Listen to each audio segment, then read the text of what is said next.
And welcome back to Let's Play the Citadel. Last time we began our war against the angels to try and defeat the sleeping god, and killed numerous people along the way. Today it's going to be more of the same. Before we actually get into the levels proper, I would like to talk about the intermission areas right here. You may notice these open spots with pillars of light in them. These areas actually connect to the different acts of the game. So if you want to return to a previous act to play through the levels present within them again, then you have that option. You don't have to beat the game again just to return to a specific level if you want to hunt for a bonus mission or whatever.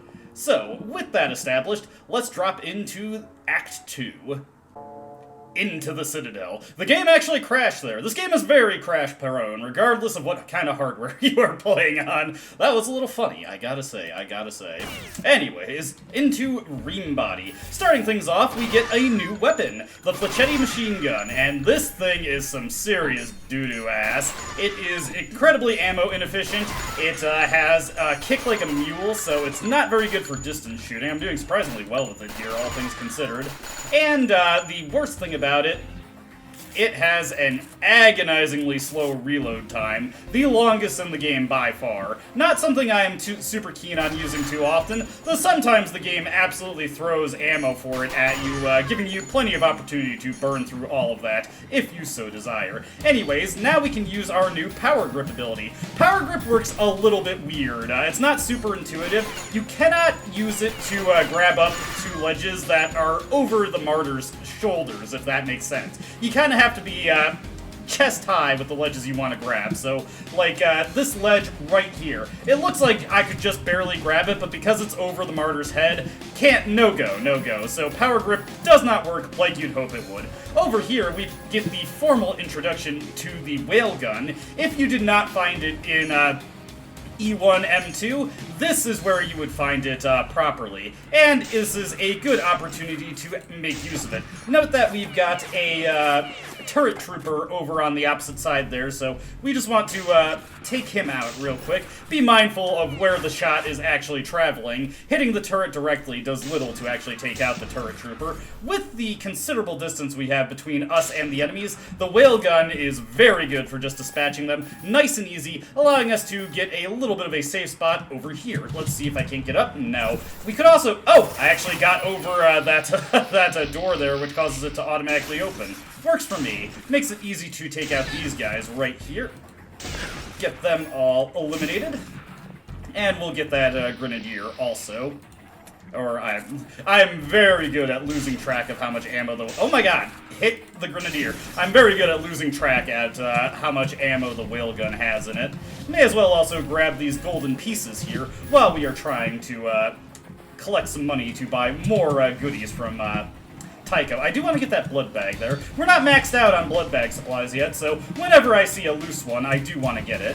I also want to get up here because, as you can see, it gives us a good vantage point of all these rifle troopers, this grenadier right here. And hit these guys. That one, and that last one right there. The shots from the whale gun do proceed to drop a little bit the farther the shot goes, so you do want to sort of aim high to make sure they're dropping into the enemy properly. We will use our handy-dandy laser to dispatch this flame trooper. Taking a little bit of time there. Okay. Want to be my... Oh!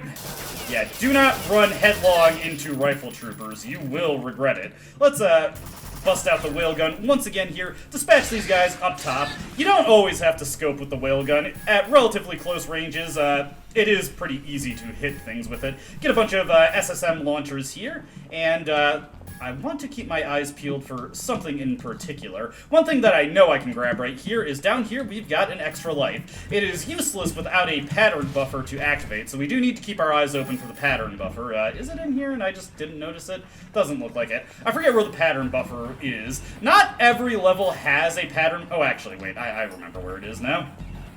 Not every level, right here. has a pattern buffer for you to use, but if you happen to find an extra life, chances are good a pattern buffer is nearby. Here's a meta magnum if you somehow managed to jump over the first one in the game and didn't buy a backup from Tycho, which I did manage to do in my first playthrough. It was or not first playthrough, but my second playthrough. It was a little funny, I gotta say. Anyways, we've got a tank over there, which will be easily dispatched with our SSM launchers, but we're gonna need to get to a vantage point where we can actually see it. Kind of wasted my time dropping down there, but it's not a big deal. Let's just go back up, and let's make our way to that center platform right there. We can just jump from here, get a bunch of nice gold pieces for us. Make our way over here, and then, where am I? Jump up here, get some whale gun ammo, or maybe not. The tank is just kind of all kinds of confused, doesn't really know where I'm at. Let's just safely and surely blast it with SSM shots from here. You always want to get behind cover, because right there it fired its cannon. That would be some nasty damage if I got hit by it. I missed all of those shots. Unfortunately, the 2D sprites of the enemies can make it a little hard to line up shots. It's very easy for your shots to pass right through them. Let's just cut through these guys with our meta magnum. We got so much ammo on it now. I gotta be careful. There is a rifle trooper over there. There we go. They handily line themselves up by the grenadier to get blown up by it. Okay, grab that. Yeah, if you notice real closely, the tube extension is allowing the meta magnum to get 2 shots loaded in at once. Very helpful upgrade to that, if you want to conserve the ammo for your other guns. We also got a chain gun pickup over there that we'll definitely want to get. Let's put these guys all down, and let's grab this chain gun. There's something I wanted to show off with the chain gun. Like the energy rifle, it has an alt fire that uses energy cells, one that I don't like using, because yeah, it is a flamethrower, and when you torch enemies, ah, God, they just make an absolutely horrifying scream. I usually just follow up with a shot to put them out of their misery. It's awful. I feel so bad for them. I don't use it very often. Like most video game flamethrowers, it is not that good. I wouldn't really recommend using the flamethrower attachment for the chain gun at all. Your energy cells are much better spent on the auto rifles, alt fire. Very effective way to dispatch enemies. We've got a food vendor over here, which I don't need to use. We're actually pretty good on supplies at the moment. Let's blow up this grenadier corpse. There we go. Take that out of the picture. Just some more submachine gun ammo. One nice thing about submachine gun ammo is because I hardly ever use the submachine gun, it is a nice, easy thing to sell to Tycho for 75 gold per package of ammunition. You got anything new for me, Tycho? Does not look like it, but why don't we, I could get this for free later, but let's buy a second Flechetti submachine gun, which allows us to dual wield. You fire the right hand with the right mouse click, and the left hand with the left mouse click. You can fire them both at once to lay out a ton of ammunition all at once, but it is not advisable because your aim will just go wild within a moment. Also, when you have to reload the guns, each gun has the individual reload time for a single Flechetti machine gun. It takes forever. It's like a 5-second reload time. I almost flung myself to my death there. Go me, go me. Wouldn't be too big a deal since we have the pattern buffer. Let's just get these guys taken care of before I open that door over there. We definitely don't want anything sneaking up on me once I open that gate, because something pretty nasty heads our way once I do. Let's get this guy taken care of. Let's get the gun reloaded before I get this guy taken care of. Get over here. There we go. Free blood bonuses. And speaking of free bonus, food bonus also. Alright, let's get this gate open, and let's immediately prime a meta magnum grenade shot, because we've got a mechanized armor there. Oh crap, I gotta get to safe spot. We've got a mechanized unit over here. We want to just pop out from cover, hit it with a grenade shot. 3 meta magnum grenades will take it out, no problem. That thing can kill you quick if you just stand and face tank it. It's not too bad on faith and devotion mode, but I actually don't know what that does. Not that it really matters. We're at the end of the level anyway. It's not too bad on faith and devotion mode, but on zealot mode, there's some of the most dangerous enemies in the game.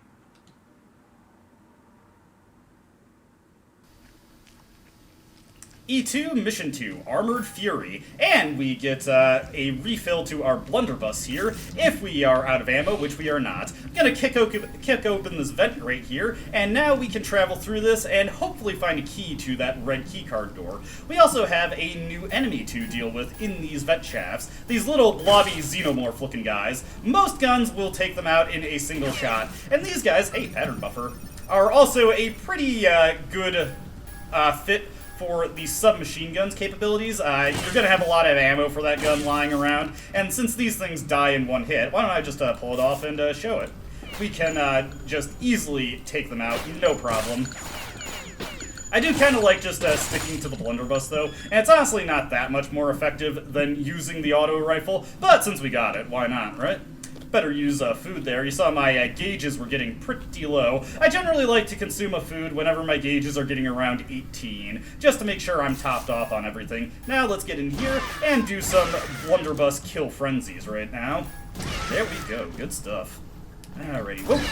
I was just double checking to make sure I had the right difficulty set. Sometimes I have things get undone for me in game, so I always like to make sure. Hey, another new enemy. These flying robots are equipped with plasma caster turrets, so be mindful when standing out in the open. They fire 3-shot bursts, which deal pretty heavy damage, but isn't too threatening unless there's multiple of them. Also, like the plasma caster turrets, they also fire in a straight line, so it's pretty easy to juke around them. Over here, we've got another hidden cache hidden behind a red banister. Let's just hit these things. Got this guy over here, and once again I am just bound to the auto rifle, and we get even more rifle ammo here, or at least we would if I wasn't already full up. The game absolutely throws rifle ammo at you, so obviously any hidden cache that has rifle ammo, not exactly the most exciting thing in the world to find. Over this way, ooh, these guys are an alternative flying robot. They're very weak. Even a mid-range shotgun blast often takes them out, but they have dual plasma casters. 6 plasma caster shots, like an auto rifle burst from the rifle troopers, will just outright kill you on zealot mode, so be very mindful when dealing with these things. Got another vent shaft to go through here. If you want to go a little bit faster, you can slide into the vent shaft and just honestly completely ignore those 2 xenomorph blobs. But we'll take our pace slow and steady. I haven't fully memorized the layout of every level in the game, so it's better to play it safe rather than sorry. Slide into that vent shaft, just for a little style. I don't think there's anything too exciting over off on this path. Yeah, it's just empty. Just a little dead end. The map hardly ever lies to you in the Citadel, unless you're dealing with multiple levels of elevation. Then it can get a little confusing, as most 3D maps do. Man, I have the hardest time deciphering the map in Metroid Prime. Heading over this way, this one, and give that one a shot. And we are going to want to blast this window open, pop out our Metamagnum, and load a grenade onto it, because we've got another type of mechanized unit over there, and he goes down pretty quick to just 3 grenade shots. These guys are so far out of the range, like I'm just shooting grenades directly at the mechanized unit there, and they just have no reaction to it. Not exactly the best help that thing could have hoped for. Alright, let's get out our auto rifle.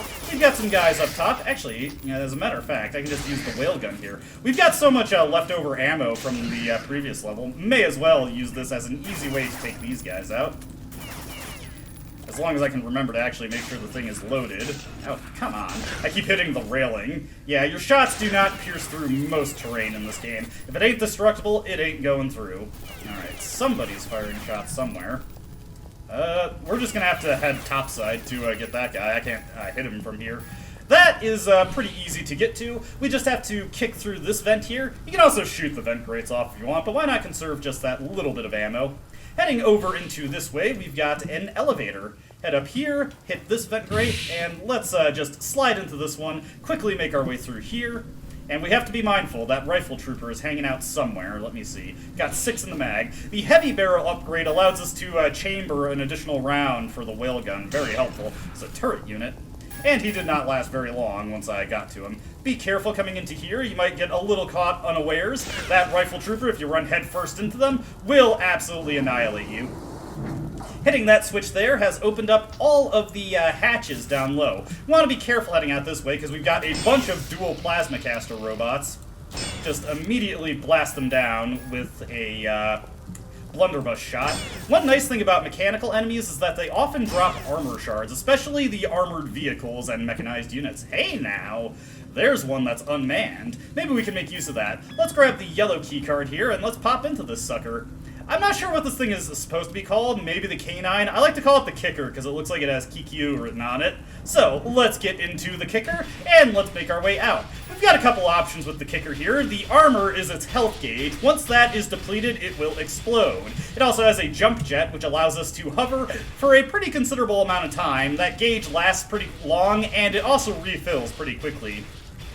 Tied to the middle mouse button, we have the gas gun, which is a standard chain gun for it. We have the auto cannon, which is a more heavy-duty automatic firing weapon. And then we have the FFAR. That is the replacement for grenades. We have 40 FFARs to fire. Oh, whoops. I accidentally interacted with the door. One thing to note about the kicker is that it has quite a few bugs tied to it. If you enter it while moving, sometimes you'll get caught in a sliding state that will cause you to just constantly move forward. And if you enter it while dying, you can get stuck in it permanently, and it can kind of soft lock your game for a bit. The only way I found to break out of it is to return to the hub. Incidentally, you can return to the hub at any point if you don't mind restarting the act. Maybe you want to get some more supplies before attempting to go again. Anyways, god damn it, I keep doing that. I never do that when I'm playing casually, but of course, as soon as I'm doing an LP, I find new ways to screw up. Anyways, we get some suitably epic music for traveling around in the kicker here, because we are ready to take on so many things. We can just save ourselves a little bit of trouble by taking out some of these guys that are later on. Let's fire some of our FFAR units. Okay, got that guy, and then if I just fire off a few more, I think I got that other one. We won't have to deal with those guys later. These walls are destructible, so let's shoot through them and take out all these guys waiting on the other side. One thing to note is that, oh god, yeah, I've already lost quite a bit of health. On Faith and Devotion mode, you can essentially just walk through here and not worry at all about the damage you're taking. Not so on Zealot mode. The kicker gets taken down pretty quickly on this level. Most other levels, it has more than enough health to last you, but you're kind of getting bombarded from all sides in this level, so you have to be very careful. Yeah, like those guys immediately popping out, ready to just completely empty their rifles into me. Deals a ton of damage to the kicker on Zealot mode. Again, we want to be careful. Peek around here and just fire off a ton of the FFARs. Immediately destroy that guy. Got another one over there. We can also use our auto cannon to take him out. I mostly use the gas gun and the FFAR shots, though. Just a little bit more consistent for me. The gas gun is almost identical to the chain gun, except it is kind of just locked into the fast mode because it's firing from two cannons. If we look over there, we can see an opposing kicker unit, so we're just going to immediately fire off 4 FFAR shots, and that missed horribly. Let's aim high on those. Get 2. That got his attention. The autocannon has some serious kick to it, fittingly enough. But as long as we just fire a couple shots at a time, it's some decent distance shooting that is considerably more powerful than the gas gun. Alright, let's use our jump jet to clear over here. Let's get some of these guys that are mounted on the ceiling. Don't think anybody else is up there, so we can ignore them. Oh, hey. That was close. Must have been some damage from the FFAR unit to those walls. Got some plasma caster bots over there. Nothing. Oh, God! Usually I'm playing on no hearing mode, so those guys just stay in their room there. They decided to come out this time. We can't get into this room with the kicker, so let's just head in and get the red key card. We're gonna need that to finish the level. Also over this way, nothing that I need, but there is a blood bag vendor if you are low on those. We're doing quite well on supplies after the initial hurdle of the game, so I'm not too pressed about resupplying, really. Let's get these turret units taken care of. No problem with those guys. And then let's fire off those FFAR shots. Unfortunately, I missed horribly there, so the enemy kicker was able to squeeze off a few shots against me, but it was nothing I was too afraid of. There's a gold piece on top of that building there, but I don't really feel the need to go get it. Let's hit the switch over here, and that opens up a jump pad for us. Let's just run into the jump pad with the kicker, and we will get launched forward. Use the jump jet to meter your descent a little bit. Now we can just use some FFAR shots on that guy, followed up with some autocannon shots. And what we're going to do now is we're actually going to start ascending with the kicker here, and we are going to go along these buildings. We'll find jump jets periodically scattered about on them. Don't need to worry about those enemies there. When you go over a jump pad in the kicker, your jump jet is immediately refilled, allowing us to ascend higher and higher, and we want to go to the top. If your kicker happens to be destroyed at this point, there is an alternate route you can take to get up, but we still have the kicker, so we're looking pretty good there. Look at these guys trying to take me out from that distance. Actually, they're pretty close to doing so. The kicker has taken a ton of damage at this point. Wow, the autocannon took that thing out right quick. Let's just jump on over. Had you been taking the footpath, this is where you would have come out from to take on that guy. Would have needed some meta magnum shots to deal with him. Let's get this blast door open and continue on to E2 Mission 4. Pretty fun level there. I really like that one when going through the game.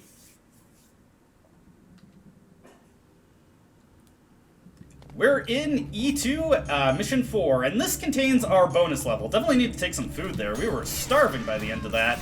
We will have our bonus level located later in this area, but we have quite a bit of it to get through before we get to that point. This is something that I mentioned in one of the Something Awful posts for this game, is that occasionally the Acolytes can just absolutely spam bottles at you and create a protective wall of projectiles that you'll have a really hard time shooting through. Automatic weapons like the autocannon do pretty well with that. Take that one out. These guys just marching into their doom here. Let's do a couple of laser shots, just for flavor. Sometimes you have to create your own fun with this game in order to mix things up a little bit. Walk into the piles of viscera, just the... You know, I've heard the term gory details before, but this game really just gets in deep on that kind of presentation. Alright, heading over this way. Always be careful when you don't know what's around the corners. That's what leaning is good for. One thing to note about these robots, I believe I mentioned this with the plasma caster turrets as well, but robots are highly resistant to laser and electric weaponry, like the autocannon's alt fire, so you won't get very far taking these things out if you hit them with that. Okay. Always make sure we got them all. Fortunately, speaking of alt fire, they also pretty frequently drop energy cells for us, allowing us to fuel the autocannon quite a bit more. Get some more blunderbuss shots over here while we're at it. Some food bonuses. Sadly, there is no doubling upgrade for food bonuses. They'll only ever recover you for one food. A bit unfortunate. Hey, we've actually made it to where the bonus level is located here. Let's just be careful going around here. Make sure we get... Oh god! One thing that is important to know about the flame troopers is that once you are damaging them, they will be staggered and stunned, and you don't have to worry too much about them aggressing on you. Now, let's see here. You might notice that we have several ways that look like endpoints. The one that we want to go is right over this way. Just jump up here, and then jump up into this catacomb, or this cubbyhole here, and you'll notice the path goes forward, but there's no obvious way to get through here. Well, as it turns out, this wall is destructible. Blast on through it, and you will find the alternate exit to this level that takes you to Act 2's bonus mission.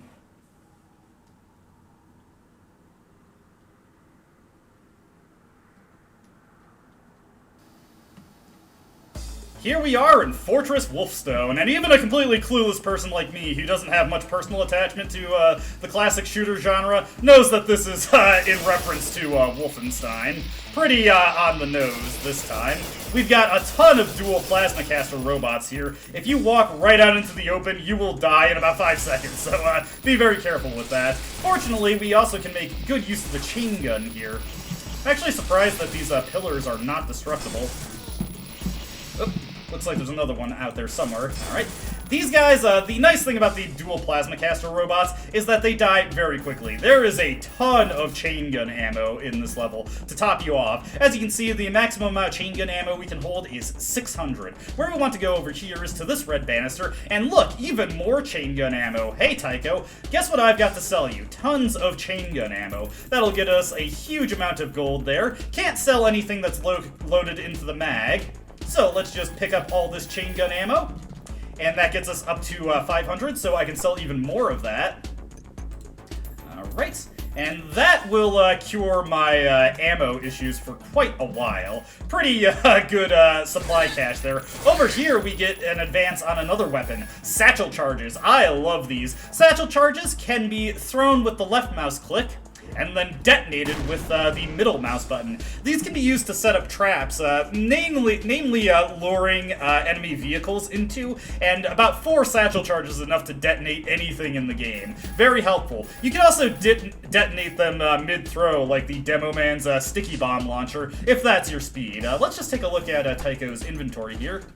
Tycho isn't selling anything new, but let's refresh our scout armor, and yeah, that's honestly it. One thing I haven't shown off is that I have gotten the red dot upgrade for the auto rifle, which gives us a bit of a small zoom scope. Not anything too helpful, but I guess it's a cool visual effect. Nothing I ever really make much use of. Actually, remember how I was saying we could set satchel charges as a trap? Let's just throw down 4 here, let that thing come at us, and as it walks over them, just blow it to hell. Get a nice loud explosion from doing that. Cool stuff, cool stuff.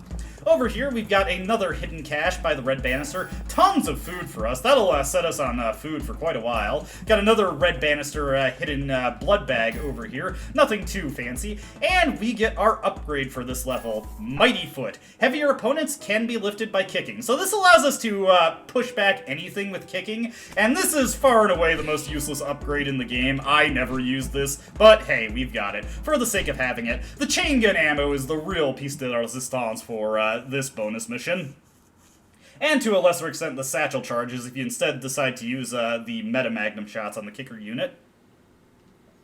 As always, the 5th level heralds our next boss fight, Cereste, the Angel of Sloth. I'm going to assume that was probably meant to be Celeste, the Angel of Sloth. Tycho is waiting over here. We just visited him, but hey, why don't we sell off some of those grenades we have? Like I said before, we only really need 10 on hand. That'll do us fine. Let's also buy some food bonuses and blood bonuses to top us off, and we've already gotten the scout armor, so we're fine on that.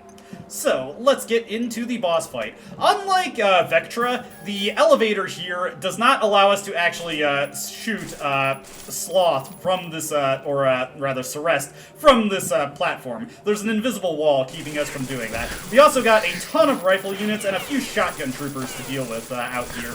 Oop. Getting a little careless there. Let's just get all these guys taken care of. Now, fitting the title of Sloth, Cereste does not actually do anything until you attack them. Even then, Cereste does nothing to directly attack you. So we have a moment here to load up our gun, get switched over to fast mode, and let's start getting on the offensive here. After dealing enough damage to Cereste, eventually, you heard that noise, that little noise? Cereste just spit out an enemy. Cereste will spit out plasma-casting robots at you as you damage. That is the only action it otherwise takes. From this area, we're actually relatively safe from them, but you do want to be mindful of the mini-map. Always be careful when shots are being sent your way. Hey, that was a fairly quick and easy fight.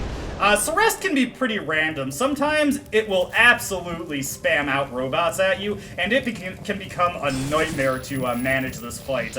Do not fight Cereste on the platform that they occupy. It will not go well for you. You will quickly find yourself surrounded by a barrage of plasma fire. They also look kind of sad. I feel a little remorseful. Overdosing. Again, I assume that's overdosing, but this actually gives a degree of functionality to O2 canisters. If your stamina is at maximum when using an O2 canister, you will go into overdose mode, which is a bullet time effect. Not quite on par with what Max Payne is capable of, because the Martyr is also broadly slowed down by overdosing, but it does make it much easier to dodge incoming enemy fire when you are overdosed, so very useful ability at many points in the game, but you may have noticed that it said it was level 1. There is an upgrade available for the overdose ability, and that is definitely something we'll want to get. It's found within a bonus level, though. With that, we have reached Intermission 2. Let's see what Lysander has to say for us. I see you are making great progress, Martyr. 2 of the 7 Guardian Angels are already freed. Also, the relic, a fruit of ephemeral, is nearly complete. I wish I could give the relic to you with my hand. Take these supplies. I'm looking forward to meet you. That was weird. Lysander, you okay? Wonder what's going on. You may notice we're full up on supplies here. I've actually been doing pretty well this act. I heard that Cereste had not just a brilliant brain, but she was also okay, Cereste is a she, with brain parts of many followers of the city of Gideon. With the experience of the many, she could give us many timeless wisdoms. I once met a person who dedicated her brain part to Cereste before she died. Now her remaining is gone along with Cereste. What a pity. So I guess Cereste was something of a collective mindscape for the people of the world. Interesting. Here we get an upgrade. Well, actually, we get 2 upgrades to our grenade launcher. We can get the flash launcher. This can only be purchased from Tycho, if I remember correctly.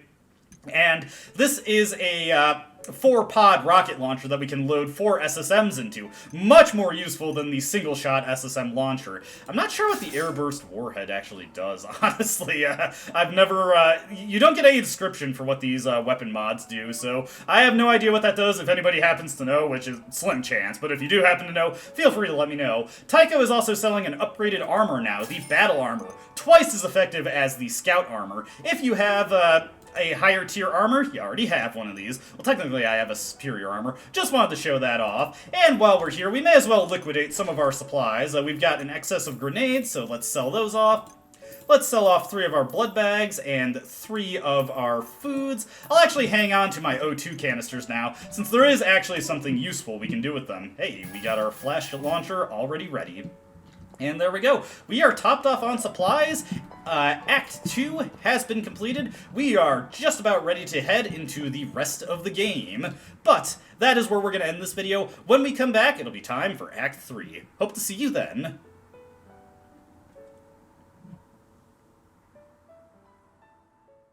I don't dispute the doubts you've outlined, but it's my right to waste your time.